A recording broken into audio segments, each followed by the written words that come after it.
కడుపుతో ఉన్న వాళ్ళైనా కూడా అప్పుడప్పుడు ఫుడ్ విషయంలో కాంప్రమైజ్ అవుతారేమో, నేను మాత్రం అస్సలు అవ్వనండి. ఏదైనా ఒక ఐటమ్ ఉండింది ఇది చెయ్యాలి అనుకుంటే ఖచ్చితంగా చేసేస్తానమాట. చేసేస్తాను. టేస్ట్ విషయానికి వస్తే అంటే అది ఆల్మోస్ట్ నేను అప్పుడప్పుడే ట్రై చేసి ఉంటాను. అంతకు తప్ప ముందైతే ఎప్పుడు చేసింది లేదు. మీకు ఆల్మోస్ట్ చాలాసార్లే చెప్పే ఉంటాను. సో ఇంక ఇక్కడైతే కనుక 4 ముక్కలు కొట్టేశాను కదా, వాటిని అయితే డీప్ ఫ్రిడ్జ్లో పెట్టాను. ఇంకా మండే రోజు మా ఆయన అస్సలు తిండు.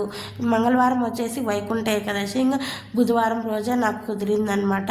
ఆ రోజు 31st అనమాట. సో చాలా అంటే చాలా బాగా కుదిరిందండి ఫ్రై అయితే. నేను సింపుల్గా కొన్ని ఇంగ్రీడియంట్స్ అంటే కొత్తిమీర కొంచెం అండ్ వచ్చేసి పసుపు, ధనియాల పొడి, కారం పొడి అండ్ సాల్ట్ అనమాట, అల్లం వెల్లుల్లి పేస్ట్, ఇవి మాత్రమే వేసి కొంచెం బాగా నిమ్మకాయతో కూడా ఫస్ట్ టైం బాగా వాష్ చేసేసానండి, ఎందుకంటే నీసు వాసన ఉండకూడదని చెప్పి. తర్వాతకైతే ఇవన్నీ కూడా బాగా మిక్స్ చేసేసి మళ్ళీ 1 అవర్ తర్వాత ఫ్రిడ్జ్లో పెట్టి తర్వాతకైతే ఫ్రై చేశాను. చాలా అంటే చాలా బాగుంది. మా ఆయన కూడా ఫ్రై చేసి రసం పెట్టన్నాడు. తను కూడా బాగా ఎంజాయ్ చేస్తూ తిన్నాడనమాట. ఇంకా మా పాప చూడండి ఇక్కడ సెల్ ఇవ్వాలంట. నేను వీడియో తీసుకోవాలమ్మా కాసేపు అంటే వినట్లేదు. సెల్ ఇస్తే ఒకటి, లేకపోతే ఇలా పడుకుంటుందండి వచ్చి, లేదంటే పాలు ఇవ్వమంటుంది. ఇలా ఉంటుంది పిల్లలతోటి. ఏందో చేయకూడని అలవాట్లన్నీ చేసేసాను. మీరైతే ఒక చిన్న లైక్ ఇవ్వండి.